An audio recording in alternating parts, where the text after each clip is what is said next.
Christian parenting.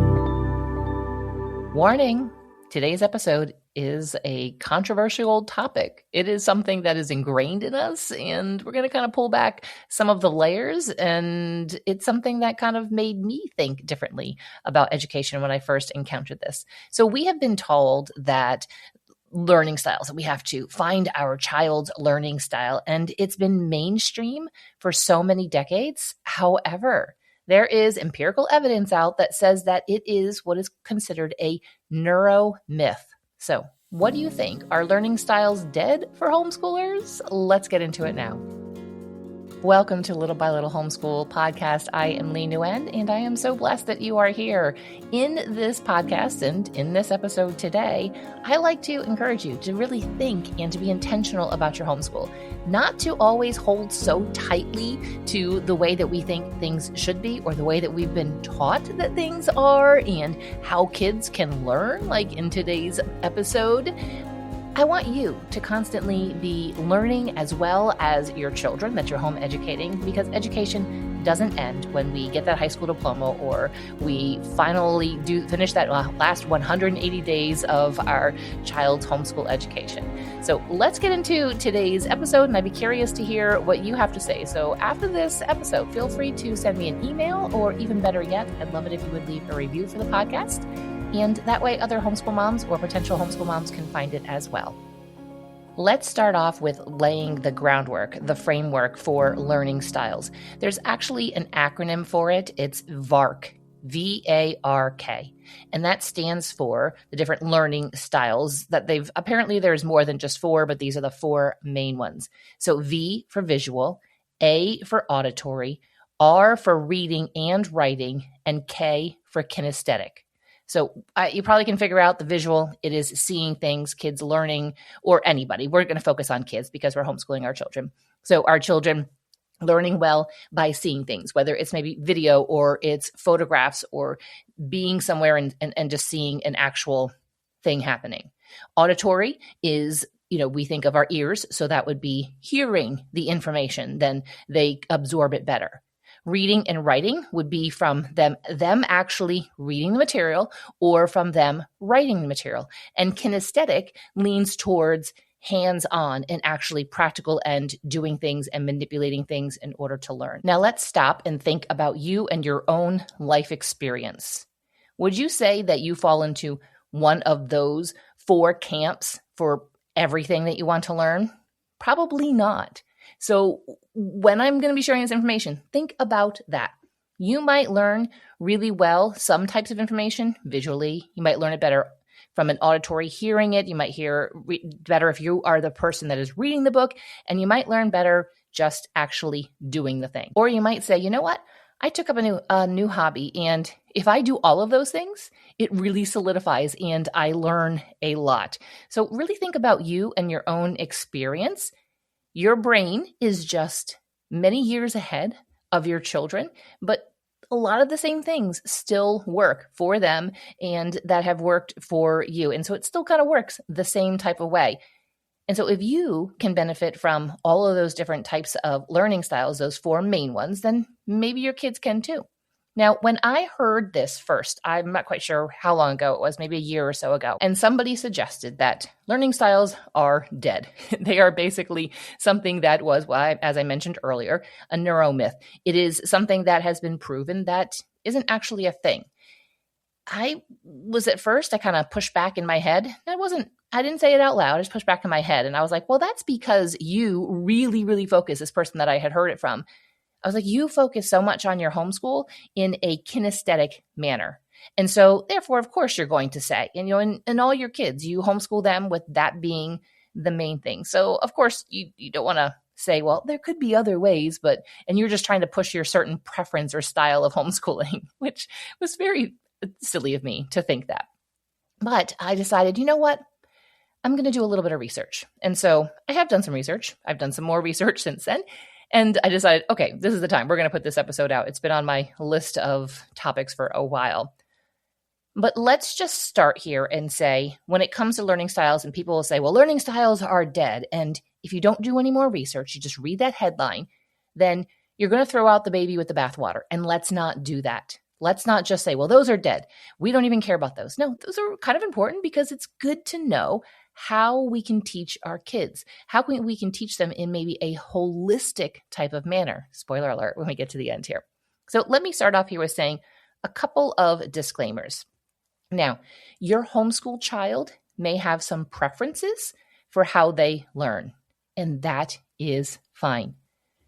You might have a child and you might be reading to them and they are just like, I can't, they just don't absorb it. You got to ask them a little bit later and it's just is going over their head. It's in one ear, out the other ear. But you find that maybe if you have them sit on your lap and you are reading to them and you're pointing along to the words and they're kind of reading them in their head as they're going along, or maybe they are a child that you want them to practice reading out loud, so therefore they know how to read and they absorb it a bit better. That's okay. It's fine to recognize that they aren't absorbing that information just from hearing it. And as we get older, we can have ways that are better for us to learn. And I have found for myself as I've gotten older, like kinesthetic, me actually doing it, I learn a lot better. When my husband's telling me about something, I ask a question and maybe in his line of business or his hobby, and he starts going, I'm like, I have no idea what you said, but why don't you show me what you're talking about? I'm thinking about learning a new recipe. Yeah, I can watch somebody do it on a video. That actually does. I'm like, okay, so that would be a visual and partly an auditory. But then when I actually do it, I'm like, okay, now this is really the learning of it. And so your child may have some preferences. And I think we need to be very open to the fact that those can change. But if you are not able to cater your education to your child's preference, it's okay. But I think we should also be willing to adjust when and if we can. So here's an example. Now, when they first start, maybe you're teaching them how to read and they're not a good reader or they're not quite ready to read, or you have a child that they are not late. It just isn't the right time for it to click. You might have a 9 or 10-year-old and the reading just hasn't quite clicked. And therefore, you have to adjust and you need to teach them in a different type of way. You can't just hand them the language arts workbook and have them do it because they're not able to do that because they can't read it. It might even be something simple like math. Maybe even you have a 6, 7, 8-year-old and the reading just isn't super strong, or it hasn't caught on. If you have concerns about reading, go back and search through the podcast episodes. I do have some episodes about that. You might have to go through and read the directions for every single maybe section. Obviously in math, sometimes it's a bit easier. They can kind of see, okay, I'm supposed to add all of these. I don't really need to read the directions that say, add all of these together and write the correct sums. You don't necessarily need to read that to them, but there could be word problems on theirs. And then you have to go ahead and read the word problem to them. But then guess what? Reading clicks, catches on, and they're able to do all of that reading and be able to maybe do the math worksheet on their own. So we can't always cater all parts of the education to our kids, but we have to be aware of their abilities, and then we have to be willing to adjust. But if you have a child that just isn't able to quite do all of the reading that maybe another sibling, an older sibling was able to do, you adjust and you do the reading to them because maybe they are learning better just by auditory at that point because for them, the reading just isn't there. Now, learning styles became popularized because of the claims that they can boost the performance of a student, which is AKA grades. In other words, they can learn this information. If we figure out their learning style, we provide all of their education in this learning style, then their test scores are going to be better. And what happens when test scores are better? More funding comes to the school. If this is an overall thing, if we figure out which students learn by this and which by this, and maybe even some schools separated them out by their learning styles, and therefore, if we can boost our test scores, we can then receive more money from the state or federal government. And then on the opposite of that was like, well, if we aren't using their best learning style, then the outcome is possibly going to be negative. They aren't going to remember that information if we didn't present it in a way that is best for their brain, the way that their brain works.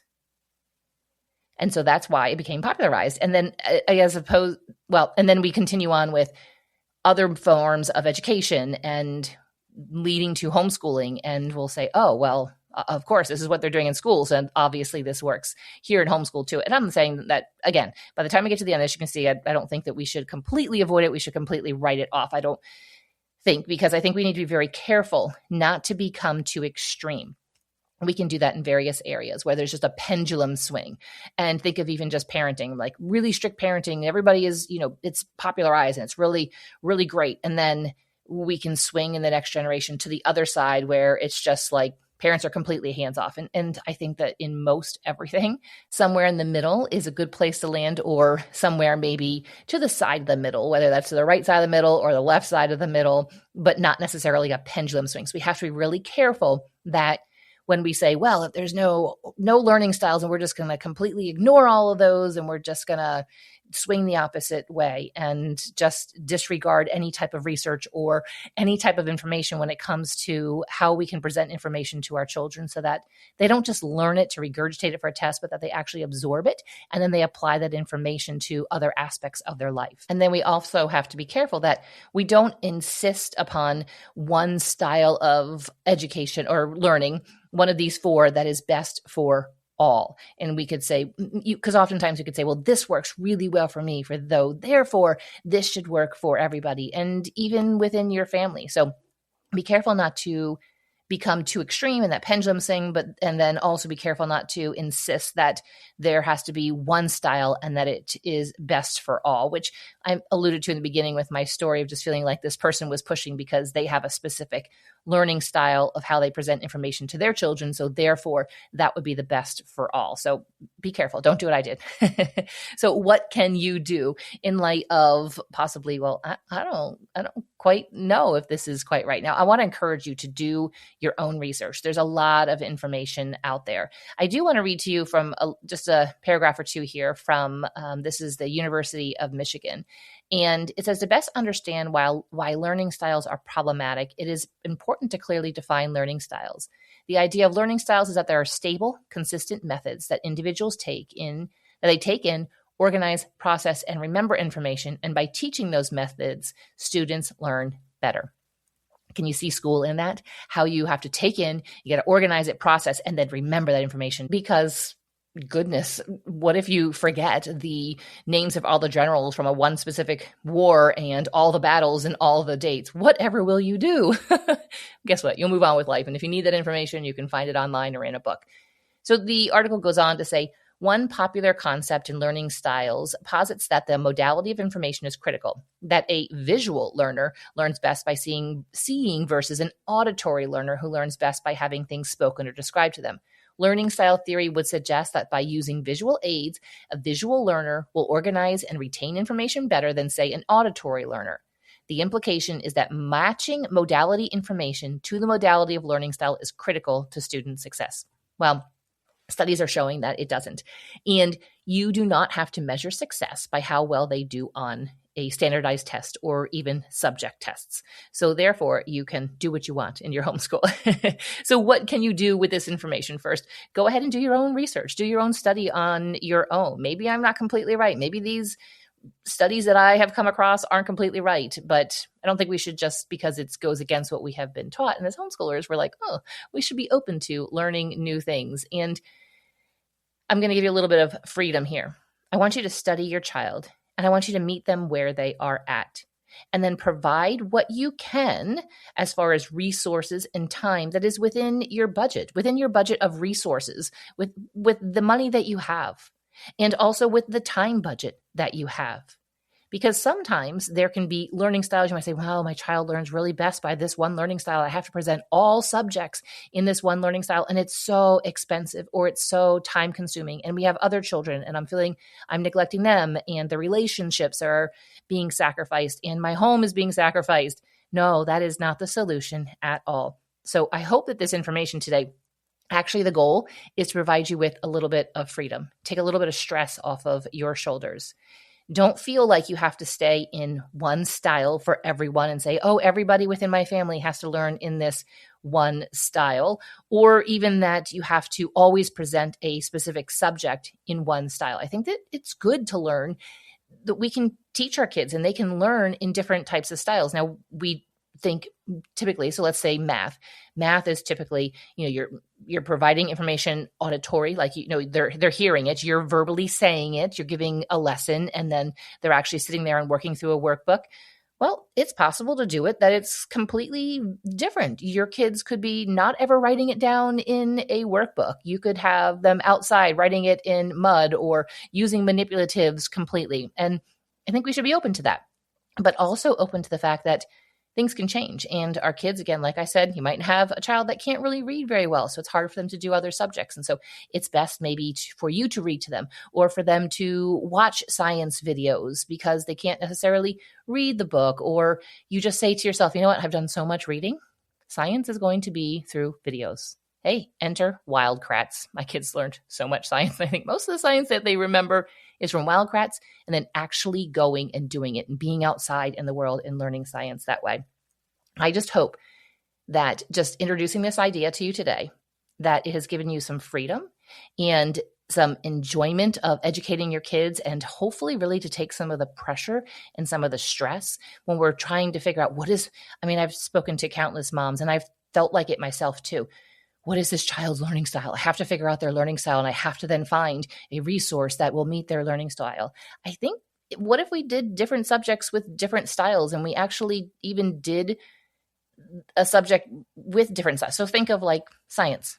Maybe we do some things where we are teaching visually, and then it's auditory, and then there's reading and writing, and there's kinesthetic. I think when we do a holistic type of way of learning, that it actually maybe sticks, but we don't want it to stick in a way that it just is random facts within their head. We want to help them make those connections between that facts and information, and then build upon it as they begin to progress within that subject. And again, I'm curious what your thoughts are on this. You can go ahead and send me an email. And if you enjoy the podcast in general, would love to be able to hear more about what you enjoy about it and how it is helpful for you by leaving a review on whatever podcast app that you are listening to. So hopefully I took some of the controversy out there, and hopefully took off a little bit of the burden from your shoulders, because I want you to enjoy these years of homeschooling and be able to meet the needs of the kids that are right in front of you, but also for your just enjoyment, and you then to look back and say, you know what, I'm glad that got that pressure taken off of my shoulders, so that homeschool can be a time of everybody growing in their relationships, in their love of the Lord and our family, and also just in our education, because education is something that God calls us to, and we get to do that with our kids day in and day out. And what a blessing.